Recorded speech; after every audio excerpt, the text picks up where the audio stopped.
And we are live. I am Justin, also known as the DIY Audio Guy, and I am joined, as always, by my partner in crime, Nick from Toys DIY Audio. Nick, tell us something good. Um, Rainbows are beautiful. Or not, depending on your Oh, opinion on rainbows. So, no, unless you just hate color, I guess. If you think black is the only, then space is beautiful, which I think space is beautiful too. So scary and did beautiful. did you get some snow in your part of the world? Yes, we got like 6 inches, and then it was gone the next day.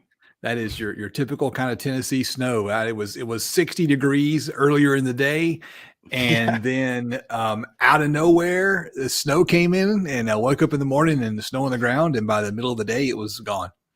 It was crazy. I was like, okay, but you know what? It worked out good. I was glad. Both of my kids did not want to go out in the snow that day, which was excellent. So I didn't have to go out. They're all like, "Nah, it's too cold," and I'm like, "You're right. It's Yeah, it was cold. You guys are right." It was cold. Well, all right. Well, today's topic, the topic for the show, and I think we've done one like this before earlier on, back before Rob abandoned us, is I want to talk about speaker projects that we've built and how we've done our finishing. All right. Finishing, right, it has a special meaning in the world of woodworking. That means putting a finish on a thing. Which is the last thing you do to stop and make it look nice. And the reason why I wanted to do this is because I ran across a new thing the other day, and I thought I want to try this and see how it works. Do you want to know what the new thing I stumbled across was? Yes. This right here, sanding sealer. Oh yeah, I've used that. Yeah. You've used that. Have you used it to seal MDF? No, I know you can use that. I'll tell you what my favorite thing to seal MDF is after you tell me yours. So, well, I experimented with it, and this is something usually I let my patrons see pictures before anyone else does, but this is the topic.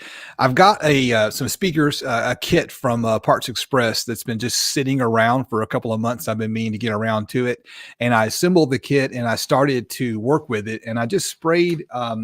I just basically covered it with sanding sealer, and what I'm told happens is this sanding sealer is supposed to seal MDF. And then you can paint on top of it. And I don't know how well y'all can see in the picture, but I don't think it did a perfect job. This is after 2 coats of paint. And let's see if you can see on any of these pictures kind of how that looks. And so that's what I did. I used sanding sealer on it, and it needs a few more coats of paint and maybe some sanding because it got a little runny at one point. And some more sanding on that area is on the edge grain. The edge grain looks like it could be, maybe done down to 220 or something. And one thing I wanted to ask specifically, what have you used besides sanding sealant? I know you have a whole video on how to paint MDF, how to seal MDF. What did you use in that video, and what did you like? So I've used a bunch of different things. The first one, I'm going to show you an example of what I really like to do. Now, I use this with hardwood, and I actually use it with MDF as well. Go back a picture real quick. All righty. One more picture. This one. Yeah. So you see kind of like where your garage door is up in the top right-hand corner of that box, the box itself. Yeah. You see the top right-hand corner. Yep. Back there. See how there's that line there? The gap. The gap. Yeah. It's not really a gap. It's a seam. It is. It is a seam. And oh yeah, right there. You can really see the seam. You can really see the seam there. And so I've been trying really hard to figure out what's the best way to fill that seam. And let me see. Let me pull up a picture of something. This works on both hardwood, by the way, and MDF. And I use this also on the newest build that I'm doing on MDF. It's very good. Let me pull it up right here. Here, I'll put the picture back on the screen while I'm waiting on you to get that up. So for those of you who are listening on the podcast afterwards, I've got some blue speaker boxes up on screen that I've spray painted blue. And for the spray paint, while Nick's digging that up, I used this Krylon Color Max for that. And I've used it before, and I found that I like the result. It's a paint and primer in one, and it's a glossy and shiny, and I've used it as accent on some speakers in the past. So Nick's is ready to go. So we'll add that to the stream. Oh, wow. So this is a CSS audio sub that I built on the channel. If you haven't seen that video, it's a pretty good video. Love this subwoofer, but this is actually multiple pieces of wood together, and it looks like it's one piece. And the way that I have come to So do this, you edge jointed those pieces. I not exactly. So here's what I did. You obviously, well, yes, I did edge joint them, but it's just glued together. I didn't use any Craig jigs or anything. I just used a large, a couple large clamps, glued them together, made sure they were flat. While this is gluing together, what you want to do is put some glue on that area where all of your seams are, some wood glue. Spread it in there, spread it a little thicker than obviously the edges, and let it start to dry. And as it's drying, when it starts to get like a little tacky, and you can touch it with tacky, you put a piece of sandpaper on there, like 120 grit, and you start sanding it. And what it'll do is it'll take all those fibers that are near it and fill in all those gaps. So the wood ends up staying the same color because all the wood that you're sanding off goes directly in that gap. So it looks like it's just part of the wood.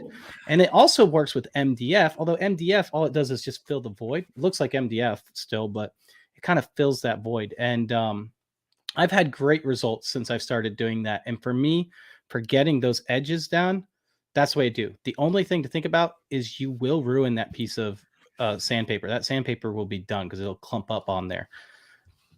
I don't care. That's why I link to. I go through sandpaper like paper. So every time I use sandpaper, it seems after a few minutes of sanding, it's toast, right? I know that there's things you can put on to clean it off, but you start sanding paint, it's toast immediately. So you're just basically using the glue to your advantage, just using the wood glue to feel the seam. It's not the wood glue. Like it's not really the wood glue that's filling the seam. It's actually the sand, whatever you're sanding off. So it's the wood color that's actually filling it.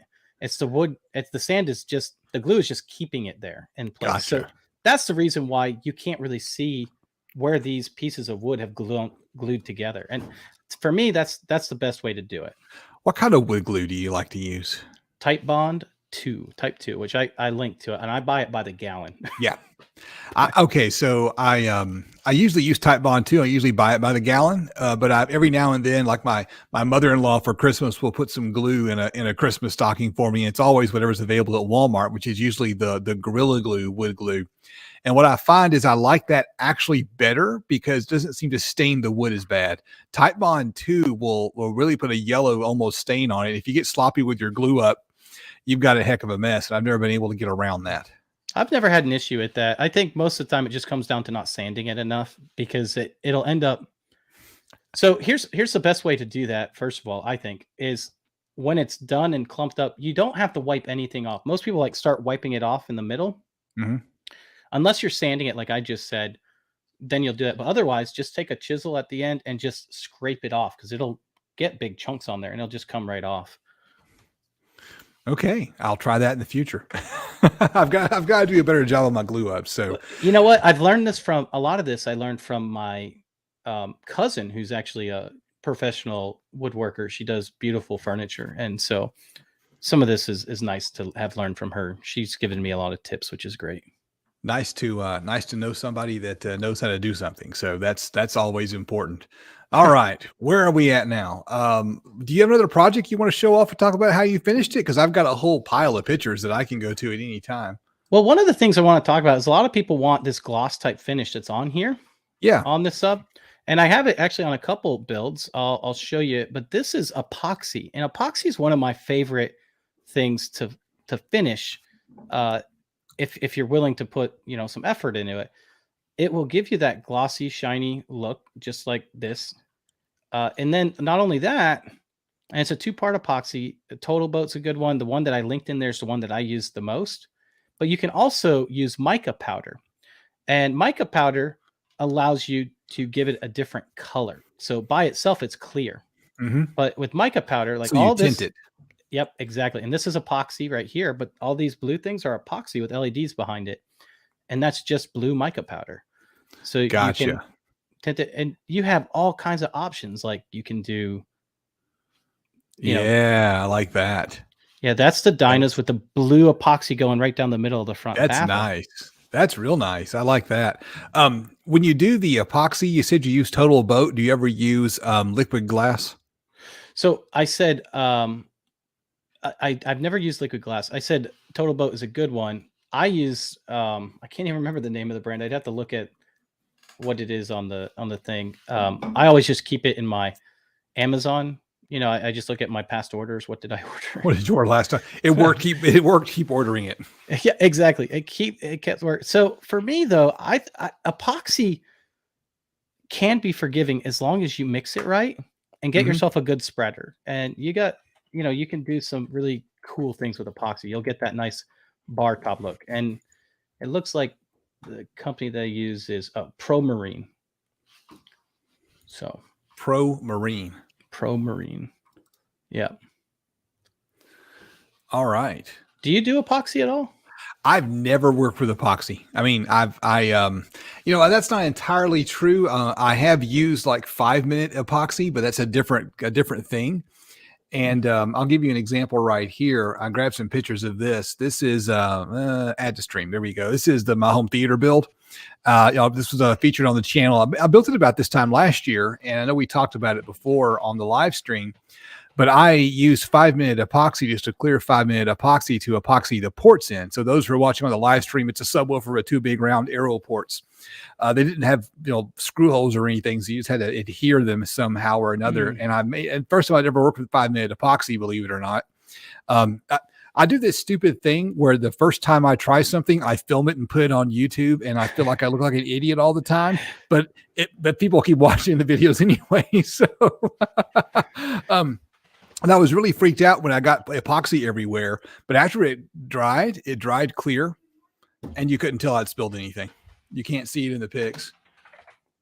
It's well, and that's kind of the cool thing. And when you're talking about 5-minute epoxy, you're talking about the 5-minute like epoxy glue, something to kind of hold it in place. Where what I'm talking about is a finish, which is a little bit different in that regards. I don't know.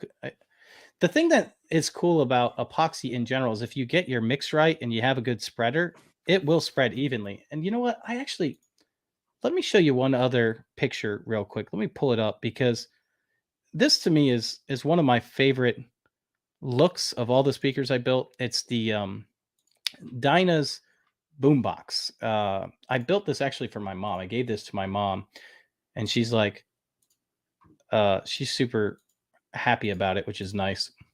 But you can just see on this, you see how I don't even know what it's on. It's on some type of paper, but you can see the reflection of the paper in the finish. I mean, it's just a beautiful finish. You're muted, Justin. All right. Well, Justin just left and he muted us. So I can't share my screen. I'm going to talk about something else though, while we're talking about wood, because I think wood is one of the most beautiful ways that you can finish a project. That's my personal opinion, but getting wood to look good is hard. And there's a couple things that I use to help wood get. Oh, there's Justin. Hey, Justin, you want to share my screen real quick? Sure. Sorry about that. I was getting some background noise. Had to go close the door. Oh no, that's fine. This would be one of my favorites that came out with the epoxy, and it just turned out really good. And this one I gave to my mom. What did you do on the sides of that enclosure? Just carpet. It's carpet. Okay. Well, it's not. It's like a fabric I got from the fabric store. Okay. So I guess it's not carpet, it's fabric, but whatever you want to call it. You have a good way of adhere. How do you adhere here? Because you use Carpic and what, like epoxy or not epoxy, vinyl, right?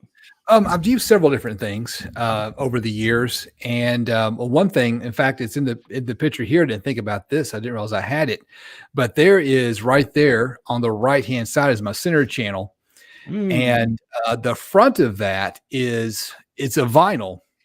But it's not like the kind of vinyl you think about when you're going to do like upholstery work or something.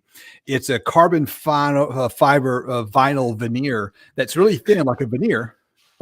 Say that 3 times fast. It's carbon vinyl fiber, carbon fiber vinyl veneer, and it kind of has a carbon fiber look to it. And I use it on that center channel. I had a little trouble getting the corners to look nice. But that's one thing that I've used too. And you can get that at Parts Express. I've got a link to it down in the show notes. And that's one thing that I think is really kind of handy. I used that on 2 or 3 different projects, and I found that I didn't enjoy working with it and still have some just laying around. And let's see if I can find another Did you say image. you did not enjoy working with? Because I don't No, either. no, it didn't stick well. It came with an adhesive, and even though it had its own adhesive, it still just didn't stick that well, and I had to add some spray adhesive um, Yeah, to and it. I sometimes still never get still there's dirt or something in there, and after a while, and then I still see it or the seam or something. I've never had great luck with the vinyl, but some people are really good at it. And you can see here, you can see the carbon fiber look with this stuff. That's a different That's cool. project. And there's a right, Th- there's a Is that the PC-83 or something like that? oh yeah, it is PC-65? PC-83. And the Yeah. tweeter there is the air motion transformer car tweeter that Oh, I'm the using in my AMT one. truck right now. Yeah, I just Oh, put some speaker gasket on there and jammed it in. um, and for that project. So for that project there, I used that little cheap Blaupunkt head unit that I saw on Wilson Audio Labs channel. yes. And what I did for the crossover is I just put the tweeters on the front and the little PC-83s on the rear. And now you've got a fadeable from the tweeter to the mid, and so you got extra control. And I took that part apart recently. I'm going to repurpose the parts for something, but there you can see that vinyl right there, and it worked well for this. And the front, I just used, I think for that one, I just used polycrylic for the front of that one. Yes, polycrylic is one that we both love. So there's a difference between polyurethane and polycrylic. You use polyurethane typically on top of any oil-based finish. And I'll tell you what my favorite polyurethane is, but polycrylic you use on anything that is white or something you want to keep white because it doesn't yellow over time. Polyurethane will yellow. It's also water-based, so it's usually best to go over a water-based product as well. So I have a subwoofer here that I used it on, if I can All right. find it. While you're pulling that up, I want to show go back to this picture right here. I didn't mean to highlight this one the entire time. That big subwoofer was all the polycrylic, the water-based polycrylic, and so it's just what is it, birch veneered plywood from Home Depot with polycrylic on it, and I put some edge banding around the edge, and that turned out nice. I like it. And I will tell you, I've used a bunch of different polycrylics, and that Minwax is my favorite, just like you use.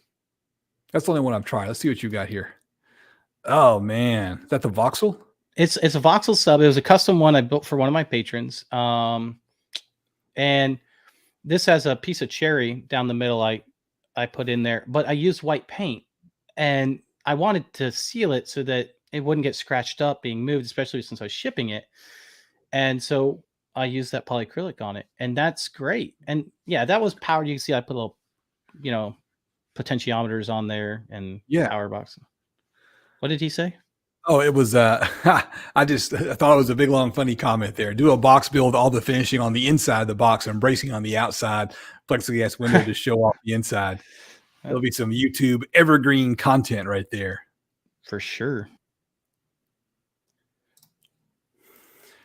So I want to talk about wood because I think wood is really hard to finish, but I think it's beautiful when it's done right. Yeah. And so one of the things I want to talk about or show is something that I don't have on me. I have a bunch in my shed. So unfortunately, I'm just going to end up just showing a picture of an Amazon page, but I absolutely would encourage anyone to go out and buy. And I will say that it's a little bit more expensive than some things that you use, but it's one of those things that you don't use a lot of. And so this is a Timbermate wood filler. And this is a water-based product, and it's non-shrinking. And so here's how I use this product. You can get all different colors, by the way. So you can get, this is natural, so you can tint this if you want to. They sell it in like beech and birch, and I got some pictures here where I'm going to show you in a minute. But one of the great things about using epoxy is it fills in all of your minor holes, right, that you have. So your wood has pores in it. Especially things like oak, they have a lot of pores. Sapele has a lot of pores. There's some like maple that doesn't really have any pores, but there's a lot that do have a lot of pores in them.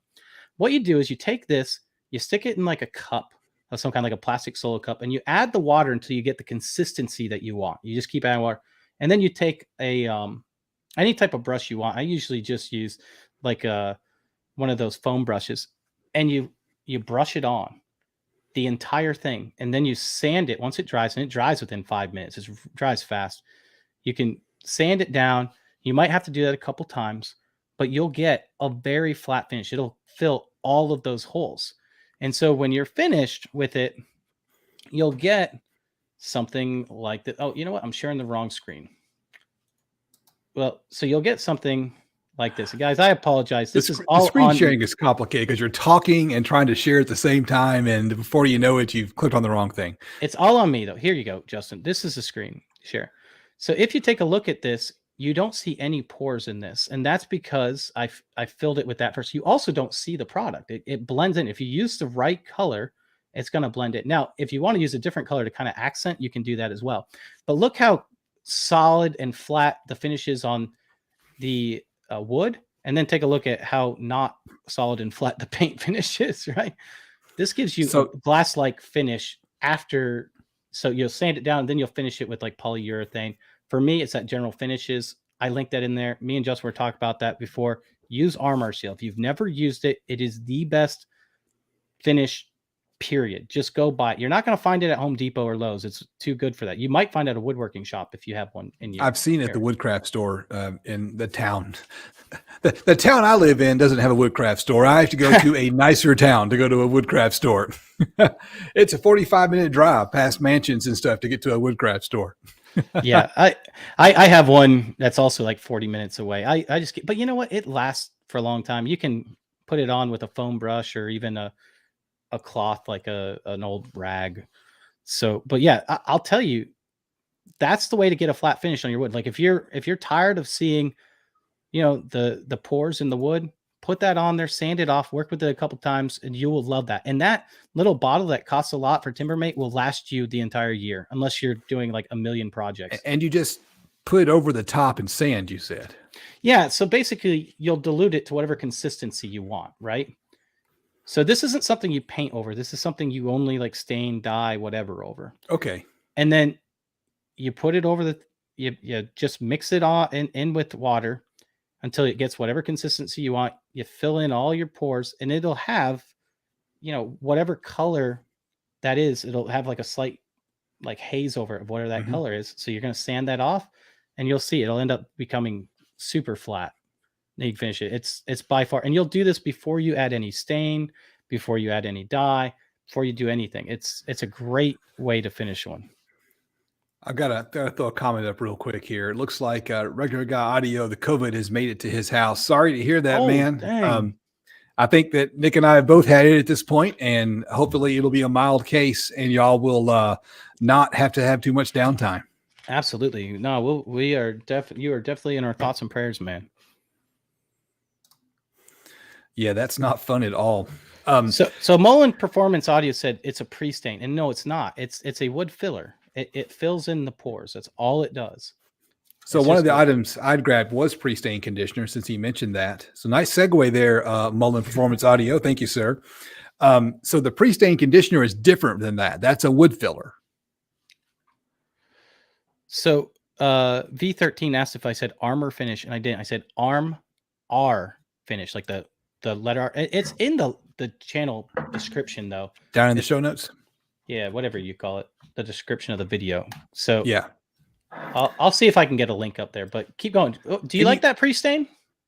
Okay. So I've only used it a couple of times because I don't stain a lot, because I feel like every time I stain, it looks terrible. But what I have noticed is that when I'd use the pre-stain conditioner, the stain works a little bit better. So I like the pre-stain conditioner. And the cool thing is you can buy like the little bitty can or something like that. You're not out too much money, and you can decide if you like it or not. But I find that I get away from staining because I like other products better. For example, I like using this one right here. Oh yeah. Miniwax Poly Shades. And so it's supposed to be like a stain and a poly all in one. And that's easy to use. You after you apply it, you rub it down with very fine steel wool when it's dry, And again, the same picture keeps popping up. I didn't mean for this to be my main object lesson for the night, but the center channel speaker, the Tritrix center channel there is finished with this stuff right here. Dang. My mids and my main tower speaker is finished with the same thing, as are the rear surrounds. But for some reason, this one right here on the screen is a darker caramel color when it came from the same damn can. So I'm not sure what's up with that, but there you go. So let me tell you about mine then. You're talking about stain. I'm going to talk about a dye. So a stain and dye are similar. A dye usually works better when you're doing something that is like harder to stain, like a maple or something like this. This is this African mahogany again. Oh, so this is that same. So you remember that picture I just had up with the black, and then that's the same wood. The only difference is I used a dye on this, and I used, once again, I put the description in there, or I'm sorry, I put a link to what I used in the description of the video. But this is also General Finishes, and it's like 4 parts brown, 3 parts orange, or something of that nature. So it's a mix of 2 different colors, and you can see how it changes within the highlights of the wood, and it really brings out that grain a lot. And this is one of the reasons why I like RMR finish, like General Finishes in general, I should say General Finishes in general, because they're very easy to use. They go on really nice, and they get hard as a rock when you're done, at least the finish part. So the polyurethane part, it's the only polyurethane I use now. I don't use any other polyurethane. I will only use General Finishes. And this has the dye on it, and then it has the General Finishes polyurethane on top. So I think I'm going to have to break down and take a little road trip over to the nearby town and hit the woodcraft store and just load up on the stuff. I noticed that the General Finish is available on Amazon, so that works out well. Yeah. Well, yeah. I mean, you can. That's the thing, is like most of the stuff you can buy online. Not everyone has a woodcraft near them. I don't have a woodcraft near me. I do have a local wood store that does sell this stuff, but so I'm a huge fan of using that type of dye if you're trying to get wood grain out of it. And really, dye is one of the only things you can do to like maple, because it's so hard. It doesn't really take a stain. Really? Yeah, it's very hard unless you use a gel stain. A gel stain is one of those things. And once again, I'm going to go back to General Finishes. Gosh, I know While you're pulling that up, I saw a comment from RGA about over on the Mullins Performance Audio channel. I think that Mr. Mullins called that a happy accident where he had used a stain, and I think that was a gel stain. Mullen, are you there? Can you confirm that was a gel stain? The purple enclosure that looks so good. Oh, you know what? So you're talking gel stains here. Which one did you use the gel stain on? Oh, I thought you were waiting for him. I'm trying. You know what? Well, here's the best picture I have of it. I don't have a great picture of this, but I've used this gel stain on a lot of things. But and the thing about gel stain is it's this easy. You wipe it on, and then you wipe it off, and you're done. So this is birch veneer, just like what you used on yours with the wrap. The only difference is the edge banding. Yep. Yeah, with the edge banding. The only difference is I used General Finishes brown mahogany gel stain on there, and it is the best way to get a good finish. You usually don't need any type of pre-stain with it. It's just gonna, as long as you sanded well, I should say that, because if you don't sand evenly, it's not gonna, no stain is gonna take evenly. So you need to make sure you're sanded evenly. But as long as you sand evenly, you wipe it on with one cloth, wipe it off with another. A little goes a long ways, I should say. Wipe on, wipe off is the way you like to use the gel stain. And I've happened to have some of that edge banding with me right here, because I have used it on that subwoofer that I keep showing, because I wanted to try it. This was iron-on edge banding, and I was shocked at how easy it just ironed on. Was this an iron-on as well? It was, yeah. Same thing. It's a little harder around the curve, but I'm sure you got that on the thing. But it's very easy. I think anyone could do it. And then I just trimmed it off with a X-Acto knife. I don't know what you used. I use just an X-Acto knife or a razor knife, but I also, after using a razor knife, I went and bought the special cutter for like $5 or something that they use that's made just for this. So that actually, that's five or $10 well spent. The special cutter works great. So I've had some experience with a gel stain. Let me put this down real quick. Okay. I don't know how I feel about it. I'm not sure I know how to use it properly. It's this stuff right here. It's a unicorn spit. Have you ever heard of unicorn spit? No, I've never seen a unicorn actually. Me neither. So it's just a gel stain. And what makes it interesting is it comes in just like a 1,000 different, just completely wild colors. And you jump on YouTube and you Google unicorn spit and you'll find the people who sell it. And it seems like it's mostly arts and craft kind of stuff. And the way most people apply it is they'll just mix colors together with their fingers and smear it all over their project. And I'm looking at that going, well, that looks sloppy as hell. Is there a better way to do that? And just like you said, with gel stain, you just wipe it on and wipe it off and it'll leave a stain there. And I stumbled across this one video. Well, one thing about a gel stain, it's oil-based. And so you have to seal it with a clear coat that's oil-based, or else, a water-based one won't work. And they do recommend with the unicorn spit diluting it with water. Really? Oh, so this stuff's like, think of it as being super concentrated. Well, it just seems like it would be water-based if they actually dilute it with water. That's what they said in their YouTube videos. I guess it is water-based. Yeah. Non-toxic water-based. Yeah. So they recommend diluting it with water. So you can like cut it with water, like 2-to-1 or something like that, or a 1-to-1 ratio. And it's all scented. So when you open it up, it smells kind of funny. I don't know why it needs to be scented. I guess their market is women who are doing arts and crafts. I think it's a little pricey for what you get. I think the General Finishes gel stain's a better product and you can get some really cool colors in that. So I don't know that I recommend it, but I tried it because I wanted to give it a try. A viewer actually mentioned it. Or you could try their dye as well. Yeah, I've never used unicorn spit. I mean, I would be interested to try it, but I think I'm kind of, I can't say stuck. It's one of those things that I'm happy with everything. I've tried General Finishes, so it's one of those things. Why would I change? And that's the thing too. Like if you buy that dye, which we were talking about earlier, the dye from General Finishes, it's water-based. So you can mix it with like your polycrylic and make a one-time finish, which oh, wait, were you going to say something about that too? You can actually mix it with polycrylic. Yes. And then you can, seal it with a poly on top of that. And if you mix it with a polycrylic, you've basically made your own poly shades in crazy colors. And that's what I'm working on now. And I tried this for a project I'm working on. Let me add this to the stream so you can see some pictures. All right. Now I was trying to do some artistic photography. Okay. So in the foreground, we have the unfinished enclosure. In the background, you can see that dark blue color of the unicorn spit. And the next picture, the background's in focus and the foreground's out of focus. Ooh.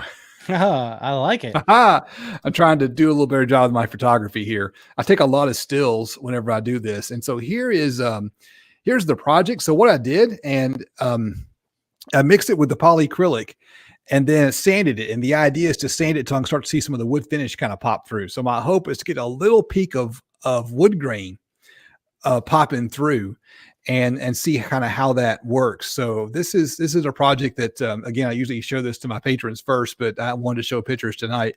I'll have to mount the drivers and build the crossovers for these and eventually put them on the channel. But right here, I almost got it just right. What I was looking for. You see kind of where I'm pointing with the cursor. Yeah. That's what I was shooting for, where you can just see the wood grain kind of barely peek through. I like that. I wasn't happy with the unicorn spit because I felt it was blotchy. I felt it just didn't seem like it was designed to go on in a consistent manner. And could I recommend the unicorn spit? I don't know if you want to mess around with it. If you want to make something out of some weird colors and what they show how to do online in all their videos where they show how to use unicorn spit is they'll take 3 or 4 different bottles and just run a bead down the project and then take a gloved hand and just smear it and make these kind of cool colors. In fact, let me mute real quick. And I'll show you something else. If you want to fill in real quick, I'll grab a project that's over here that I need to grab. Well, and someone had said, I think it was V13 that said he really liked the gel stain. And I agree. A good gel stain is amazing. It's much better.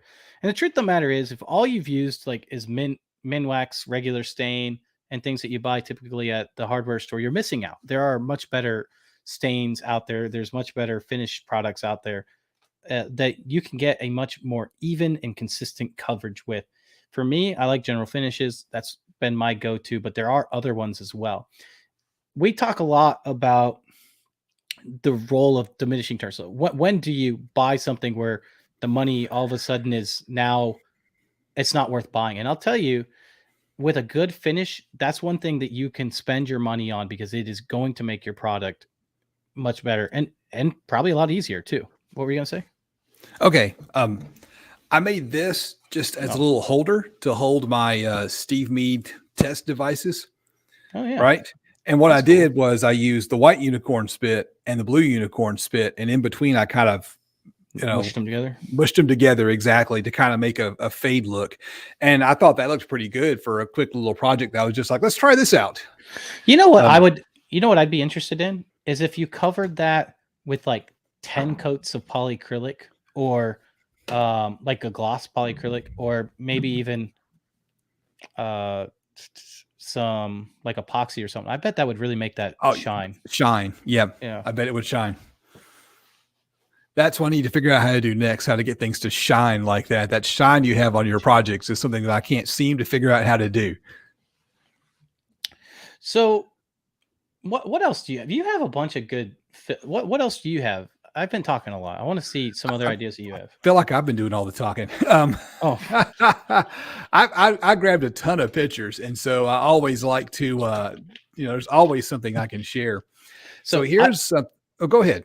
Now, someone said don't use pre-stain in front of Nick. I'm not saying don't use pre-stain. I'm just saying you shouldn't need it if you use good enough products and you've got it right. Pre-stain is typically used for things like pine, which you're not going to usually use for a speaker box anyway because it resonates. You're usually using hardwood because hardwood's the resonant frequency is above what would happen inside the box, be problematic. So I don't know. I mean, a pre-stain on like pine is fine, but once again, I've used that General Finishes gel stain on pine with no worries of having to use a pre-stain. Okay, so you recognize this driver, don't you? Yeah, the PS95-8. So this was I think this is the -4 actually. This is the 4-ohm version. But where'd you go, Nick? I'm right here. I just you got some PS95s? Yeah. Great driver. Volume Performance Audio says bring back the Flexstone. We'll have to try that at some point. I remember the Flexstone from back in the day. So this right here is a mahogany stain on veneer. I used pre-stain conditioner on this, and then I stained it. And what I should have done was come back and sealed it with some kind of clear coat afterwards because it's gotten dull over time. This right here was my very first YouTube video. And what I was shooting for was to make the stain kind of match that copper looking phase plug on the PS95. And nice. These are still in use in my daughter's room and working just fine and looking good. Would look better if I had sealed it off though. So that's the next thing I need to upgrade is finding a way to seal over the top of a stain. What's the best way to seal over a top of a stain? Well, if it's a gel stain, if it's oil based, then RMR seal. If it's water based, then either a polycrylic or either of them you can use, like what we talked about earlier, epoxy. Those are my top 3 finishes on top. What about you?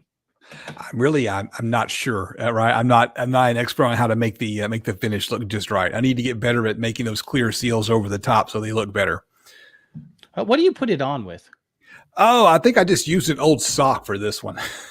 Well, there's nothing wrong with that. I mean, I mainly use cloth or, a foam brush works too. The only thing with foam brush is you just got to make sure not to get air bubbles in it. I've noticed that with air bubbles with the foam brush. That's not fun at all. But that's one thing that I've done. And the veneer on this was interesting. Have you worked with veneer very much, like wood veneers?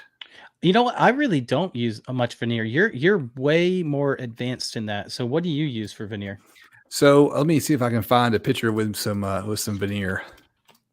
Give me just a second. Scroll through these. No, here we go. Take your time. So this is the my version of the MK Boom. You remember that boom box, right? Yeah. And so I actually veneered it. And so this is Bandit, I think is the brand name. I got it from Parts Express. And you just You just stick it on. There are better ways of doing it. In fact, I watched a channel the other day. Oh, I'm blanking on the guy's name. You know him. He's the dude up in Jersey, who Oh, has Tom that really. Zarbo? Yeah, Zarbo. So Zarbo has a much better way of doing veneer. Apparently, there's a special glue that is like a heat lock glue you can put on the stuff. And so what I did is I just kind of cut it to size and then stuck it on. And I think I used, what did I use? I've used several different things. I had a picture of it somewhere, but I can't find it. I've used wood glue to stick veneers on. I've used contact cement. I've used spray adhesive. What's the stuff here? I don't like the Gorilla brand. I like the Loctite better, but I've used spray adhesive. I've used the Weldwood cement. Have you used 3M77? Yes, I've used 3M77 as well to hold that on. Well, I haven't used it for veneer, but I used it for carpet, and I like that. Do you like that you're just using that DAP stuff?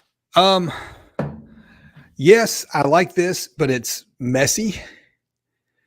It's really messy. But it does a fantastic job. It is a great bond. I do not like the Gorilla brand spray adhesive. I don't either. It clumps up. Yeah, there's something about it's just not right. I can't put a finger on. I like the Loctite brand spray adhesive better, and I like the Super 77 better, but that's not always readily available and always more expensive, I've noticed. So here's the deal. I just want to mention this since you brought him up, Tom Zarbo. Tom is getting ready to have some videos on finish work, which just happens to work out because we're talking about it today. So if you are interested in that, there's going to be some pretty interesting things that he's doing. I'm not going to give it away, but he talked to me behind the scenes. So what's his channel name? It's Zarbo Audio Projects. Zarbo, Zarbo Audio Projects. So if you guys are interested in that type of thing, I would tell you right now to just go ahead and subscribe, hit that little bell so you get notifications, because I'm really excited about the videos that he's got coming out. I'm not going to tell you what they are, but it's you guys so funny watching his videos because his level of craftsmanship makes me look like a complete and total hack. And it's just like, and he's got this smooth delivery and low voice, and it's like this guy's like making woodworking documentaries, and he's made some just amazing stuff. I completely agree. He definitely was one of those small YouTubers that deserves some more views. So yeah, I agree. I'd like to get him to 1,000. I don't even think he has 1,000 yet, but he's getting close. I'd like to get him to 1,000 because there's something about a lot of people that don't do YouTube just don't realize that. But when you get to 1,000, it's like this huge accomplishment, right? You're like, oh my goodness, I have 1,000 subscribers, and then doors open up for you and things. So I don't know. It really does. It really makes someone's probably entire year. Oh yeah, I know when I hit 1,000, I was dancing a jig for days. I was thrilled. All right. So here's what. Oh, wait. Are you done with veneer? First of all, let me ask you that. I'm probably yes for now. Okay. Well, I want to talk about Duratex and Exo-Hide. I used Exo-Hide for the very first time in a project. It's on my forum. Well, I'm not going to open up the page. But let me cut in real quick. And what I want to do is teach you how to do a segue. All right. So this right here is veneer on the front that I just used polycrylic with. And then I used Duratex for the rest of it.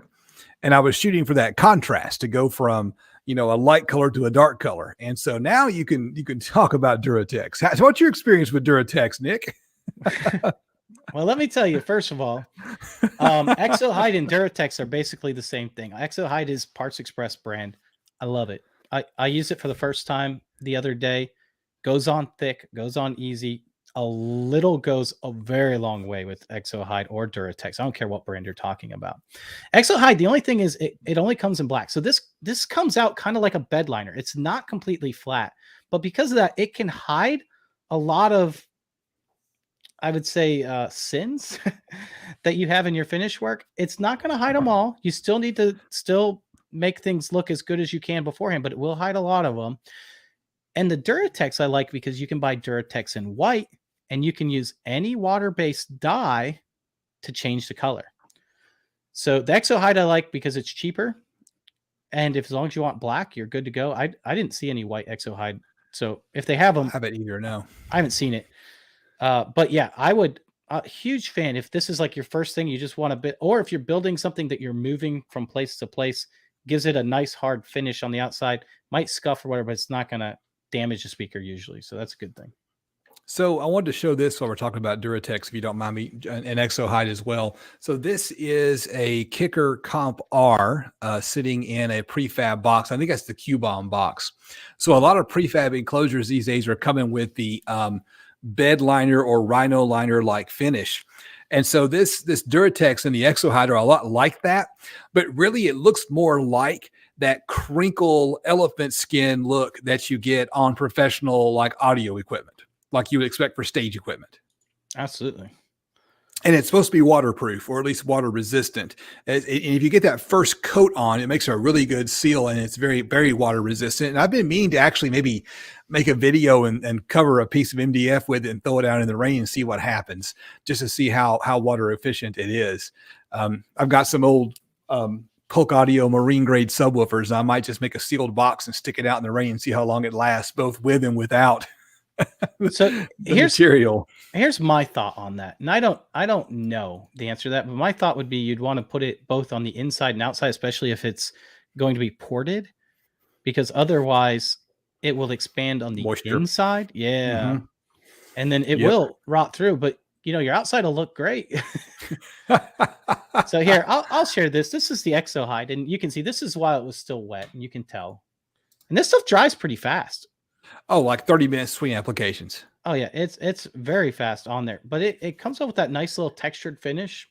It's nice. I like it. And this is the Audience 212. So this thing's pretty cool. This is actually one of the ones I'm finishing up right now. Has two 12-inch woofers and a compression driver. It's pretty awesome. So, Nick, I'd like you to respond to this comment here. V13 Audio says sometimes it's hard to get bed liner to stick to the wood.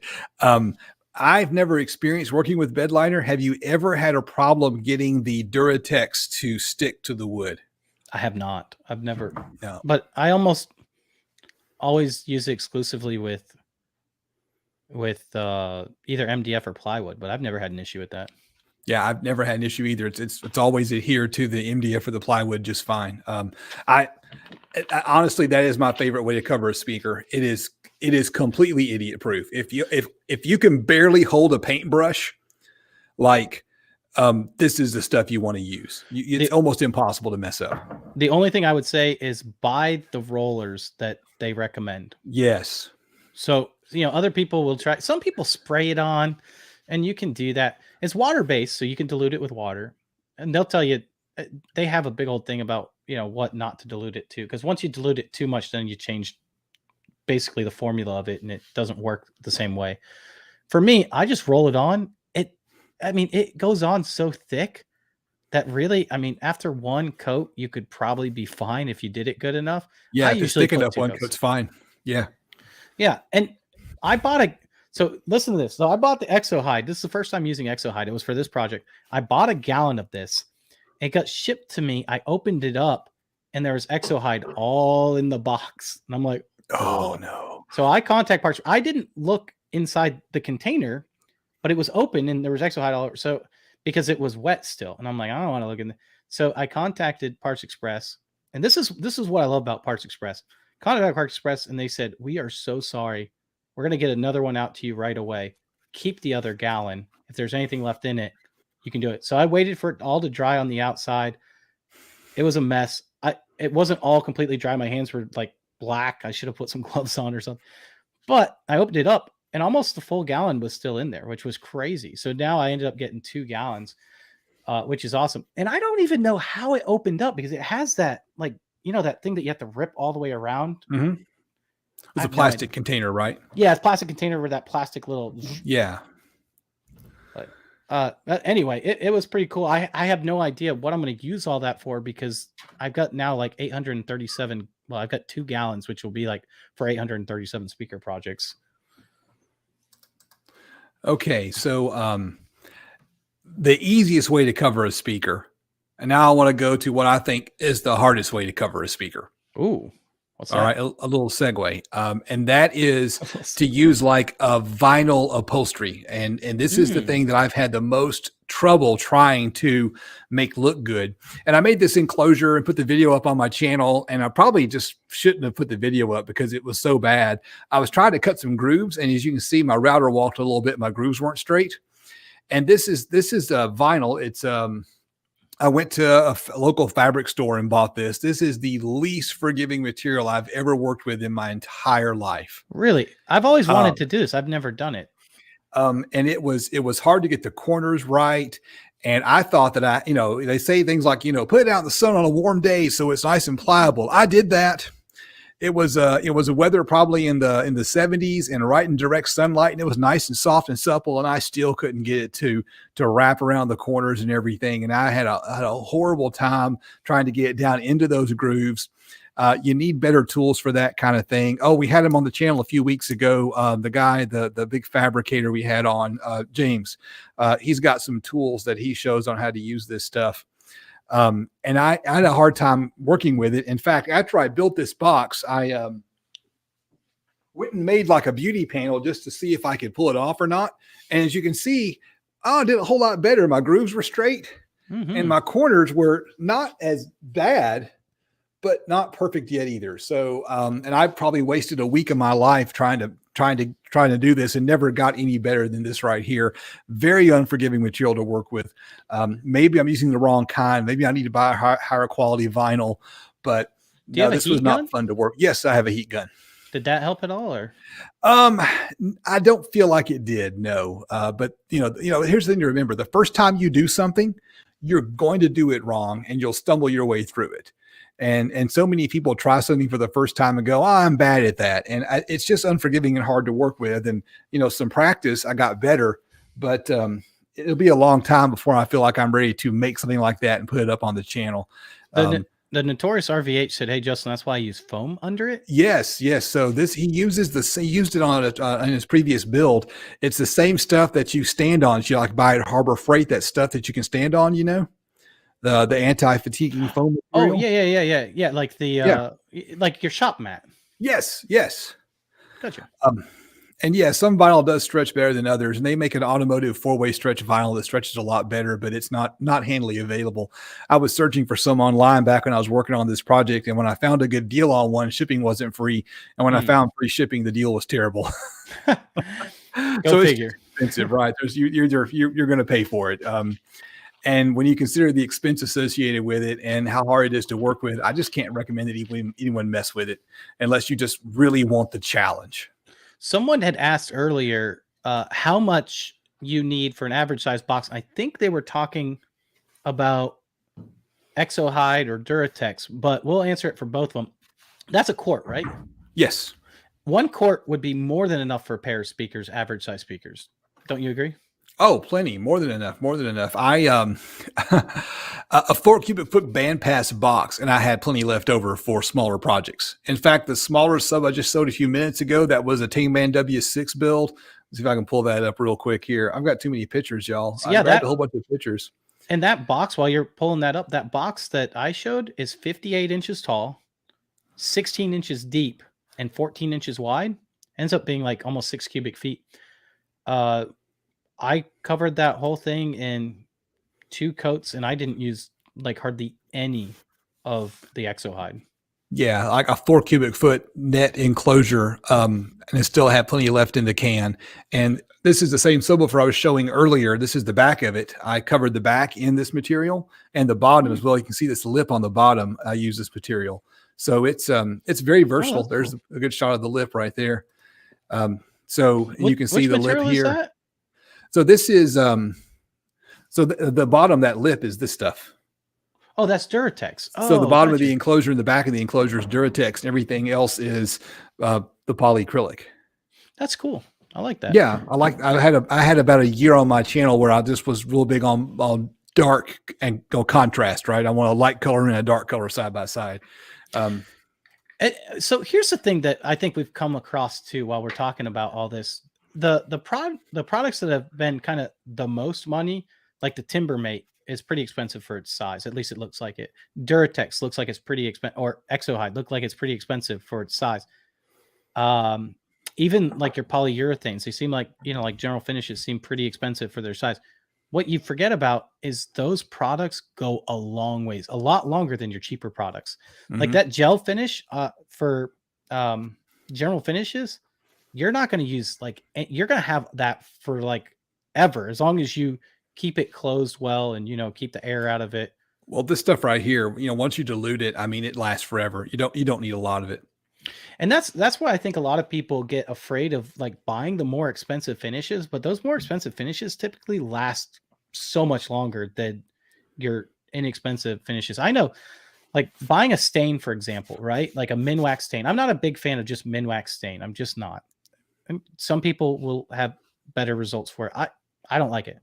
It usually doesn't give me the color or the depth that I like.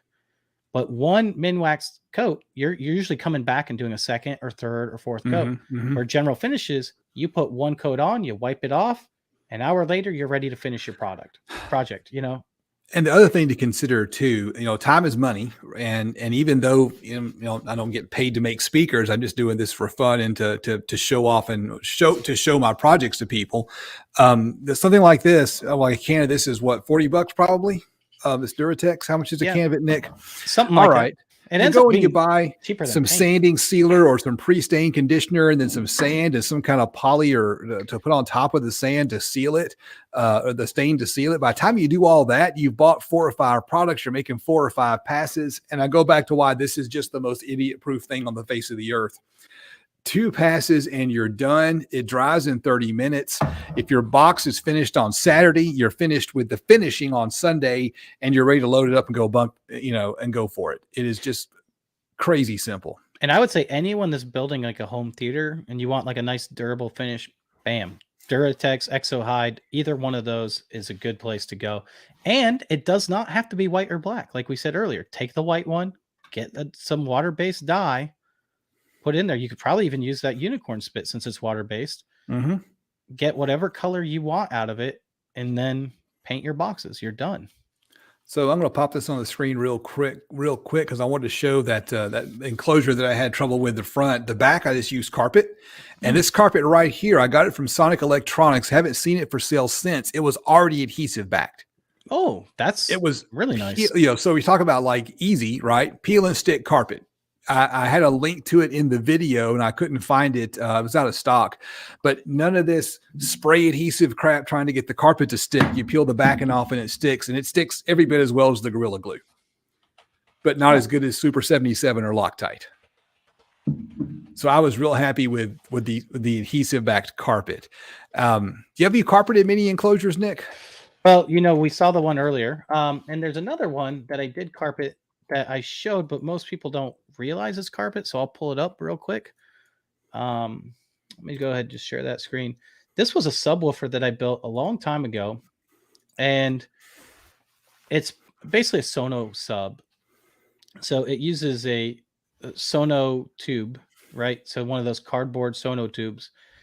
And this right here is actually just fabric I found at the fabric store that I liked, and just used, I think, 3M77 and glued it on, to that, and then made this. The only thing I would have done differently if I did this again is I would have put like some trim work right along where the wood meets up with the fabric, just to kind of hide the fabric a little, like the cuts of the fabric.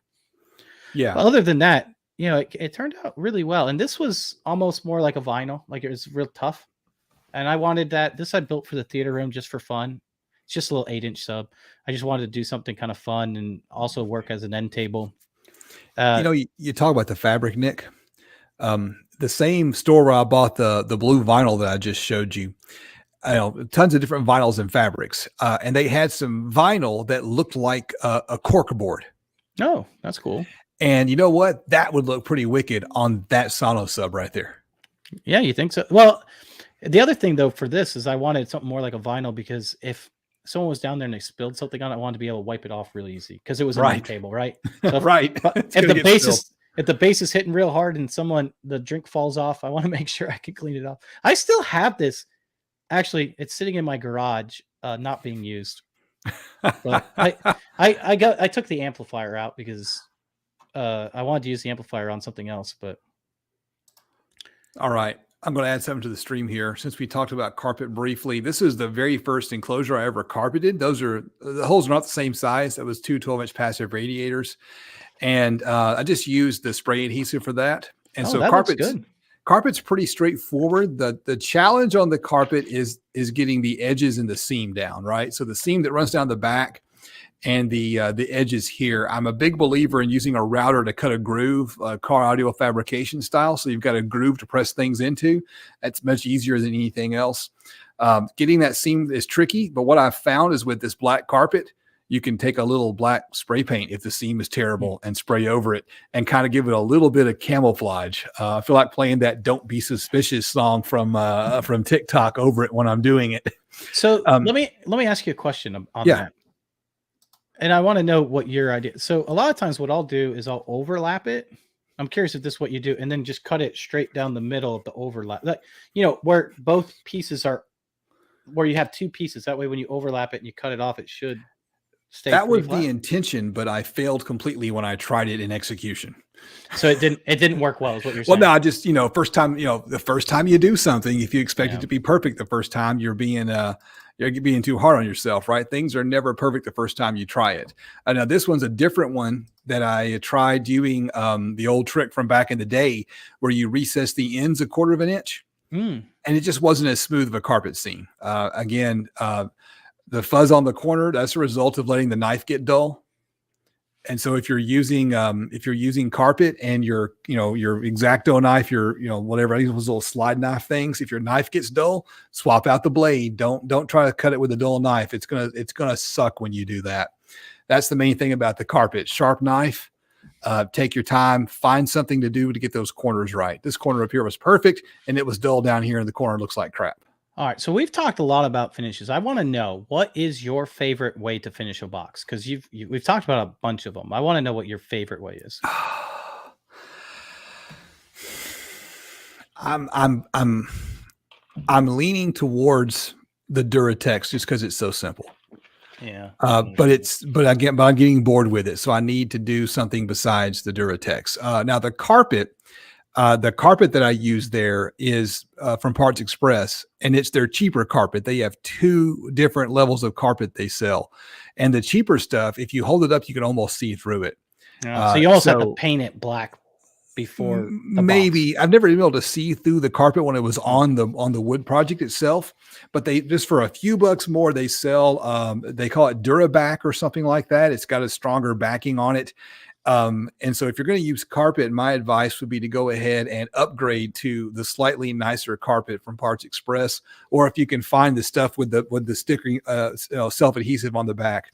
So for car audio, carpet's fine. But still, I mean, and just, if you get bored with Duratex, try different things, try different, like I did with the contrast, do part of it with some kind of poly shades or stain and part of it with the Duratex. Yeah, I like that. I like Duratex. Duratex is my go-to for home theater, period. I mean, if you're doing home theater, Duratex is the way to go if you just want something that looks good. I mean, obviously you can paint anything if you want to paint. We didn't talk about paint because you can paint it if you want to. I think for me though, I like finishing wood a lot. I have not done a lot of wood, and my favorite probably is epoxy because there's so many different things you can do with it. I just think that I think a lot of people are afraid of it because it's expensive. Epoxy is not cheap. And if you mess it up, man,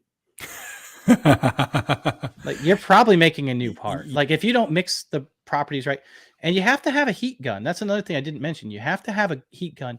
Some people say, yeah, you could use a butane torch. Yeah, but don't use a blow dryer. People try, it's not hot enough. Blow dryer doesn't get hot enough. You got to use like a good paint heat gun or a butane port, and that just gets all the bubbles out.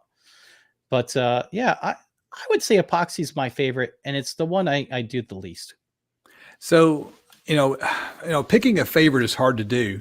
And I don't want to pick a favorite, but what I like to do is I like to combine elements. And so this is one of the best looking boxes I've ever made. This is the one I did for the MX10 subwoofer. And so what I basically did is I had a double baffle, and then I cut the big recess for the woofer, and then I did the same thing for my kicker build, but it was just red instead of blue. And so you got this blue port and you got this blue access ring around the speaker. And the mistake with this one is I should have made the outer cutout a little oversized so more blue would peek through. And that's what I really like. What I like is something like this, which is a ridiculously simple way to add a tiny little design element that just kicks the level up a notch. And you can see my crappy job cutting the carpet. So it just looks good with the blue peeking out of the carpet. I like it. And that's, if I had to pick one particular method, and again, here's the kicker subwoofer. And again, it's just that spray paint I showed you a few minutes ago. Same idea. Make a recess, don't carpet the entire thing right up to the edge, try different things. And the idea is you've got this little hint of color, and the idea with this red, it was supposed to match the Comp R logo right there. And that's what I like, right? I like some kind of mixing of the two. I like some kind of contrast, some color popping out somewhere, and some small amount of that makes a big difference. You could do this with Duratex. You sound like a hair dye commercial, just a hint of color. Yeah. I don't know anything about hair. Oh yeah, what am I saying? Hey, so someone asked, what we prefer, or I think they were really asking chat what they prefer better, either car bed liner or truck bed liner, I guess, or Duratex. And I know neither of us have used truck bed liner, but if I'm not mistaken, most truck bed liners designed to be sprayed out. They might have some that roll on. I know you can with some of them. But to me, Duratex is designed. This is what Duratex is designed for. It's exactly designed. So I would first use, if you don't need white, I would use Exohide because it's cheaper and it does the exact same thing. So I would buy Exohide first. And then if you don't want to use Exo, then go with a white Duratex and get whatever color dye you want. So for me, that'd be my opinion. I don't know what your thoughts are on that. I don't, I'm not a fan of the bed liner material itself because it's kind of more gritty. It's almost like it has some sand in it for more grip and texture. Yeah. I like the Duratex. It is great stuff. So RGA did say that you can buy bed liner with brush and roller as well. Mm-hmm. Which that's great. You can use it. And by all means, there's like no real, I'm sure chemically there's a difference. But as far as finish wise, I don't know that there's really going to be a big difference between the two. So it might be. I don't know. Like I said, we've never used bed liner, so we can't completely speak to that. We're just giving our uneducated opinions. It's just people trying things out and seeing what works. That's all we are. It's all we're doing. We're not doing anything different than anyone else in the chat or anyone listening is doing. We're just trying things out and seeing what works. Let me ask you, is there anything that we didn't go over that you really wanted to go over? The thing I didn't go over that I want to go over is I want to know, what do you have coming up on your channel next? So you guys already saw the Audience 212. That's going to be coming up soon. It's not going to be coming out right away. The first couple things that are going to be coming out, I have a bunch of things that are coming out for review. And let me show you one of the ones that I think you guys are going to be really excited about. I'm excited about. But I also want to share, I am in the process of designing and building a home theater in my house. So if you want to follow along with that, go to Toyd's DIY Audio, click on home theater. You're going to see my home theater build there. I'm just getting started. I already bought some acoustically transparent screen. I'm going to build my own DIY projector screen that's acoustically transparent. We're going to test the properties out of it afterwards. So what did the speaker look like before? The response, what did the response look like after? How much did it attenuate that high end? And we might even mess around with moving the speaker a little back and forward and see if it makes any big difference. So that'll be going on. But the thing that'll probably be coming out before that is I have a couple head units that I want to get out for you guys for some car audio head units. Yeah. More Android units or? One's an Android based and one's a Linux based. And all right, there's going to be a pretty interesting thing because one of them's about like $180 or $200 and one's $500. So the question will be, is that $500 one worth it? And what do you get if you spend an extra $300? And what would I personally get Like if it was between me, which one would I buy? Would I buy the $200? I Would I hope buy a the lot for an $500? extra $300. You can buy a lot of beer with that. You can buy a lot of everything. You can buy a used projector for that. Let's see. I've done a couple of ant dynos on my channel lately, and just dropped a video yesterday that's kind of in the same vein as a video discussing the gain overlap. And this device here, the thing that it does above the basic device is it sets the gain overlap. And I don't know. I don't want to be mean or anything like that, or try to detract from anyone's business. But the reality is that these devices right here are great, but they're for people who don't want to bother doing any math. And if you can do just the slightest bit of math, there's no reason to spend extra on one of these. I call it the math tax. And that's what I talked about in the video from yesterday. And so watch that video and tell me if you think you'd rather pay the math tax or learn how to do a little bit of math. I know which one I'd rather do. And y'all saw earlier, exclusive preview right here on the live stream of 2 blue boxes that I've got coming out with some kits that I've got that I'm really excited about. Some of those kits. One of those kits, I'm told that it's supposed to get really low and that you don't even need a subwoofer to use that kit. Oh, wow. Yeah, that's what I'm told. We'll find out. So I don't know if I believe it, but all right. I think you got to have a subwoofer, right? Yeah. And so I'm looking really forward to getting those finished. There will probably be an assembly video and a crossover assembly video for both of those, because crossover assembly is something I kind of I don't like doing sometimes. I'd rather do math than assemble crossovers. My soldering skills are not up to par yet.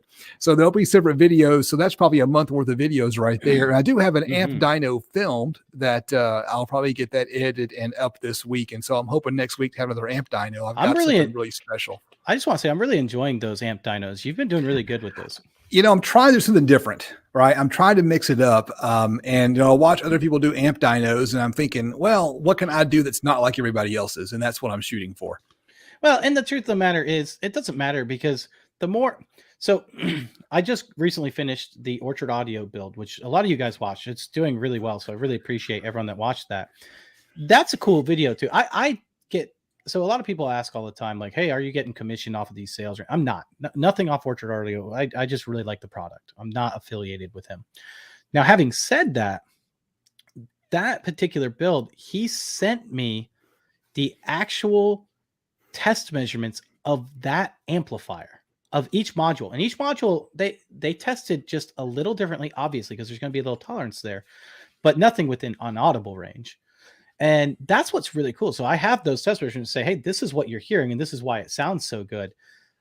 And I think, like, even when you're doing amp dynos, just because one person tested really good doesn't mean you're going to get a consistent test the next time. Like, you test it, it might be completely different. And I like the fact that you add at the end, like, what you're really getting when you're like playing music.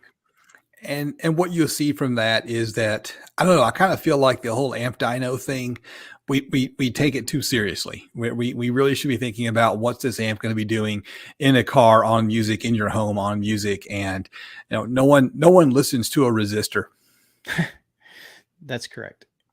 I mean, literally no one listens to a resistor. I mean, the resistor is great because it gives you an unbiased, like, scientific measurement. Right. It's kind of like, what can the amp do, if it were to crank it all the power it possibly can, and get exactly a 4 ohm load.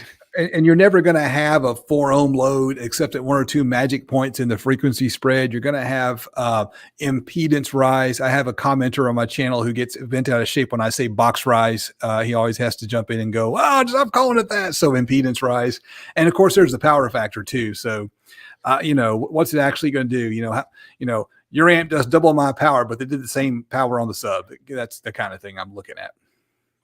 Yeah, I like it. I think it's good. I think it's done a lot different than what other people do. And I know even Zarbo Audio Projects and me talked about it in the background, and he was a big fan of how you did it as well. So I think you got a lot of people enjoying that.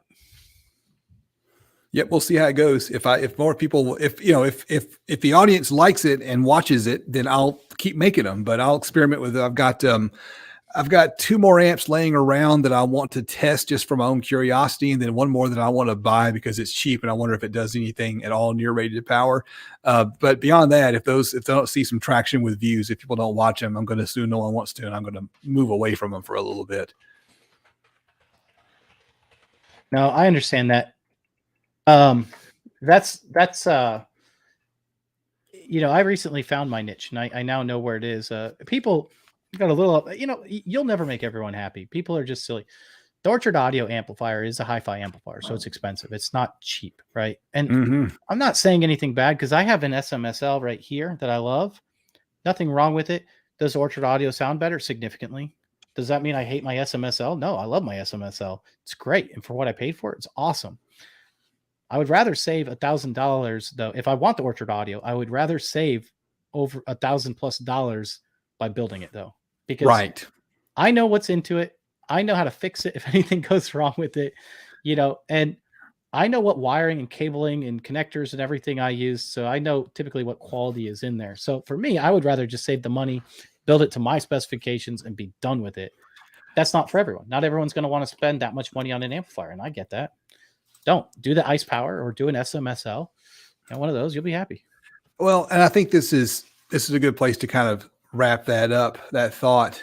This is the budget base box, black spray paint, Minwax poly shades on the front, $25 subwoofer. I love that it was a fun project to make. It's a $5 terminal cup and a $25 subwoofer, right? And the spot where you save money by doing DIY, it's not by making something with that little PS95, which is a great driver, and I like listening to it, and had some fun with the projects. You save your money when you take an amplifier that's going to cost you $3,000 or $4,000 to buy, and then build it. Yeah, and save a pile of money. Or you take those badass speakers you've been building that you might even be able to buy if you could afford them, and build it. And that's the sweet spot with DIY audio. It's making something that you couldn't make without, for a lower price than you could without just buying it. Absolutely. I completely agree with you. And so I'm gonna mention one of the things I'm gonna be testing out, because you know what? I didn't mention it, but I'm gonna tell you. And I'm going to try to test this out as soon as I get it, to get it out to you guys. We were talking about amplifiers the other day, right? And that was just like 2 videos ago or something. We were talking about amplifiers. I got coming in tomorrow, supposedly, if tracking stays the same, I got coming in the new APA 1200 DSP by Dayton Audio, which is a 1200 watt DSP that hooks up a microphone to it. You can bring it back to your listening position and it will automatically DSP your subwoofer for you. And so I'm really excited about that. I'm going to hook it up to the MX-15. I'm going to look at the before response before we DSP it, because your room is really dependent on what's going to happen with that. It's not necessarily the anechoic response. Right. And then we're going to hook up this DSP and see how it does. I'll test it with the Omni mic afterwards.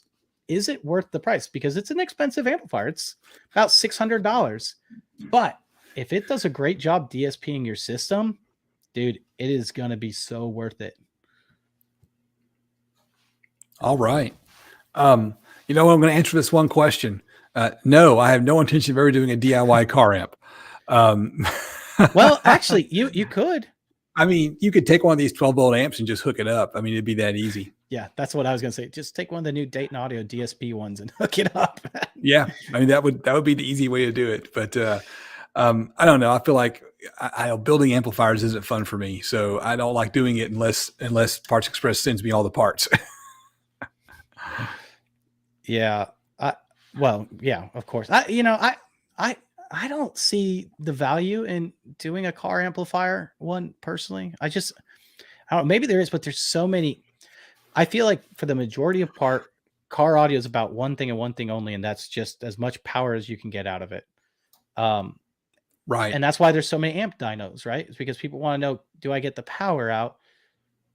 When I would much rather care about, do I get very clean and efficient power? Like, can I keep my THD below, 0.1%, and still get 500 watts? Or am I getting 500 watts and, 90% of everything after 50 watts is 1% or 10% distortion or whatever?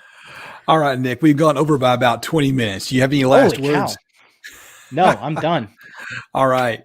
Well, in that case, I'm going to hit in broadcast. Thank you all for hanging out in the chat. We sure appreciate y'all dropping by. Looks like we have 35 at the moment watching. So to those 35, thanks for dropping by. I'm Justin, the DIY audio guy, and I am out. Asta.